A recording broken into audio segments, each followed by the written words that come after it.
استغفر اللہ پڑھتے ہو پھر بھی پریشان رہتے ہو؟ کیا کبھی آپ نے اپنے دل سے یہ سوال کیا کہ آخر ایسا کیوں ہے؟ کیا واقعی استغفار میں وہ طاقت نہیں جو قرآن میں بیان کی گئی ہے، یا پھر مسئلہ کہیں اور ہے؟ اگر اللہ تعالیٰ نے قرآن میں استغفار کرنے والوں کے لیے بارش، رزق، اولاد، باغات اور نہریں عطا کرنے کا وعدہ فرمایا ہے، تو پھر ہماری زندگیوں میں وہ برکت کیوں نظر نہیں آتی؟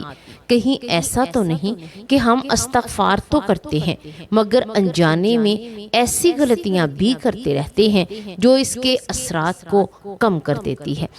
آج کی ویڈیو میں ہم قرآن و سنت کی روشنی میں انہی باتوں کو سمجھیں گے۔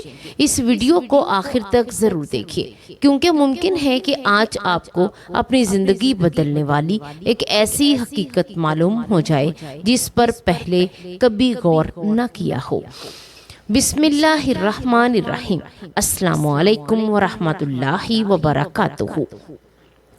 پیارے بھائیوں اور بہنوں، اللہ تعالیٰ نے انسان کو کمزور پیدا کیا ہے۔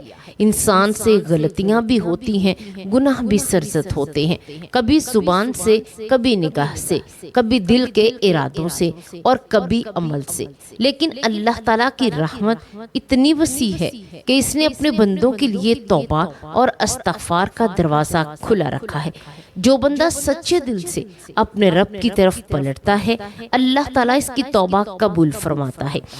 اللہ تعالیٰ قرآن مجید میں ارشاد فرماتا ہے، اور اپنے رب سے بخشش مانگو، پھر اس کی طرف توبہ کرو، بے شک میرا رب نہایت مہربان، بہت محبت کرنے والا ہے۔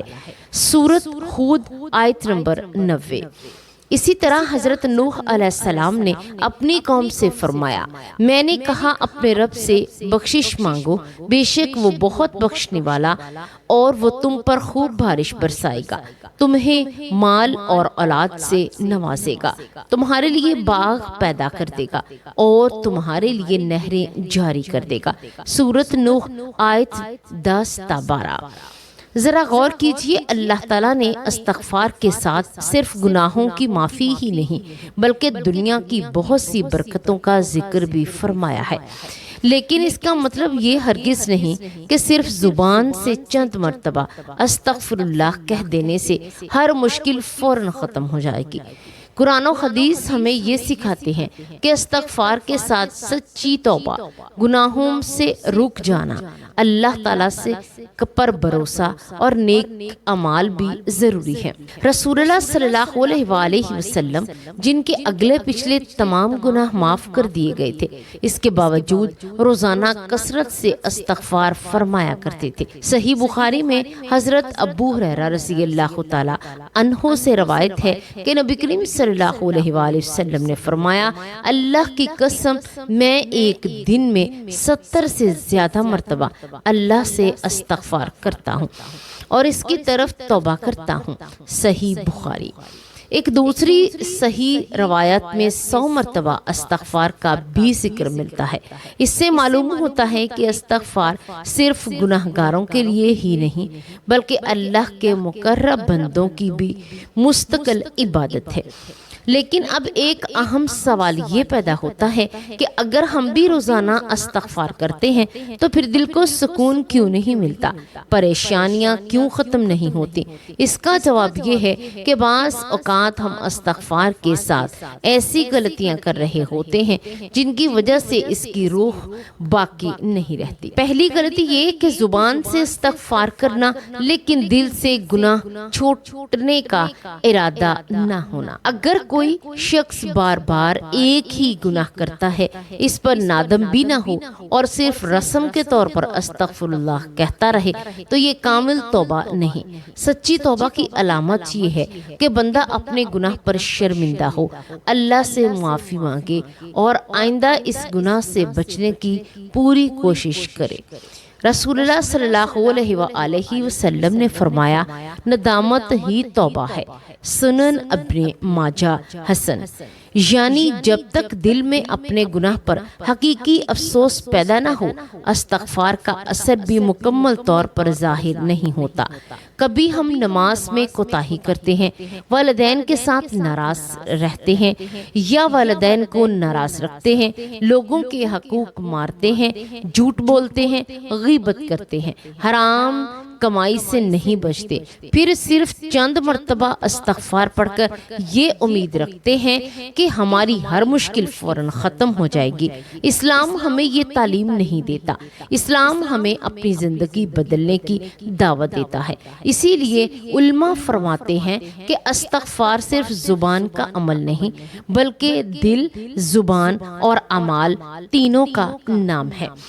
جب یہ تینوں جمع ہو جائیں تو اللہ تعالیٰ کی رحمت بندے پر برسنے لگتی ہے۔ پیارے بھائیوں اور بہنوں، دوسری بڑی غلطی یہ ہے کہ ہم اللہ تعالیٰ سے معافی تو مانگتے ہیں، لیکن یاد رکھیں اللہ تعالیٰ نے اپنے حق کو اپنی مشیت سے معاف فرما سکتا ہے، لیکن اگر کسی بندے کا حق مارا گیا ہو، کسی کے دل آزاری کی گئی ہو، کسی پر ظلم کیا گیا ہو یا کسی کا مال ناحق کھایا گیا ہو، کسی کی عزت پر حملہ کیا گیا ہو، تو صرف استغفار کافی نہیں ہوتا، بلکہ جہاں ممکن ہو وہاں حق واپس کرنا، معافی مانگنا بھی ضروری ہے۔ رسول اللہ صلی اللہ علیہ وآلہ وسلم نے فرمایا، جس شخص نے اپنے کسی بھائی پر اس کی عزت یا کسی اور چیز کے بارے میں ظلم کیا ہو تو وہ آج ہی اس سے معاف کرا لے، اس سے پہلے کہ وہ دن آئے جب نہ دینار ہوگا نہ درہم، بلکہ اس کی نیکیاں لے کر مظلوم کو دے دی جائیں گے۔ صحیح بخاری۔ ذرا سوچئے، اگر ہماری زبان ہر وقت استغفر اللہ کہہ رہی ہو لیکن ہمارے رویے سے کسی کا دل ٹوٹ رہا ہو، والدین ہم سے ناراض ہوں، رشتہ داروں سے تعلقات خراب ہوں یا ہم کاروبار میں دھوکہ دے رہے ہوں، تو کیا ایسا استغفار اپنی پوری تاثیر دکھا سکے گا؟ اس لیے اپنے دل کا جائزہ لیجئے۔ اگر کسی کا حق آپ کے ذمہ ہے تو اسے ادا کریں، اگر کسی کو تکلیف پہنچائی ہے تو اس سے معافی مانگے، یہی سچی توبہ کی علامت ہے۔ تیسری غلطی یہ ہے کہ ہم استغفار کو صرف الفاظ سمجھ لیتے ہیں، حالانکہ استغفار کے ساتھ نیک اعمال بھی ضروری ہیں۔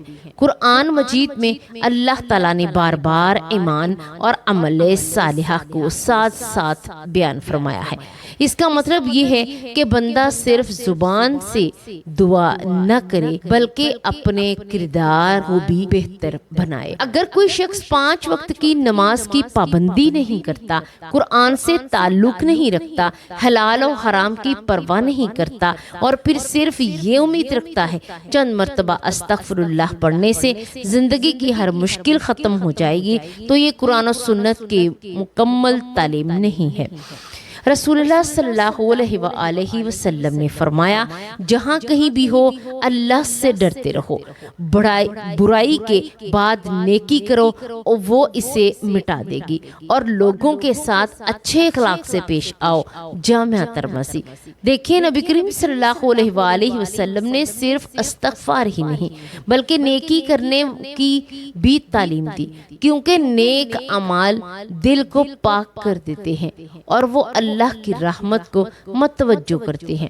حضرت حسن بصری رحمت اللہ علیہ کے پاس مختلف لوگ آئے۔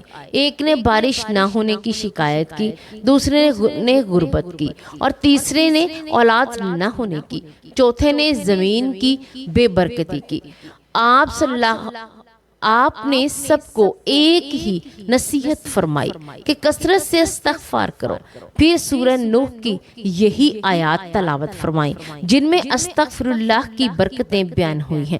اسی واقعے سے معلوم ہوتا ہے کہ استغفار یقیناً عظیم عبادت ہے، لیکن وہ استغفار جو سچے دل، اخلاص اور اللہ کی اطاعت کے ساتھ ہو۔ یاد رکھیں، اللہ تعالیٰ کی حکمت ہماری سوچ سے کہیں بلند ہے۔ بعض اوقات بندہ استغفار کرتا ہے، دعا کرتا ہے، نیک اعمال بھی کرتا ہے، لیکن آزمائش فوراً ختم نہیں ہوتی۔ اس کا مطلب یہ نہیں کہ اللہ نے اس کی دعا قبول نہیں کی۔ ہو سکتا ہے کہ اللہ تعالیٰ اس کے گناہ معاف فرما رہا ہو، اس کے درجات بلند کر رہا ہو، یا آخرت کے لیے اس کے اجر کو محفوظ کر رہا ہو۔ رسول اللہ صلی اللہ علیہ وآلہ وسلم نے فرمایا، مسلمان کو جو بھی تکلیف، بیماری، غم یا پریشانی پہنچتی ہے، یہاں تک کہ اگر کانٹا بھی چبھ جائے تو اللہ تعالیٰ اس کے ذریعے اس کے گناہ معاف فرما دیتے ہیں۔ صحیح بخاری، صحیح مسلم۔ اس لیے کبھی مایوس نہ ہوں۔ شیطان کی سب سے بڑی کوشش یہی ہوتی ہے کہ بندہ اللہ کی رحمت سے نا امید نہ ہو جائے، لیکن ایک مومن ہمیشہ اپنے رب سے اچھی امید رکھتا ہے۔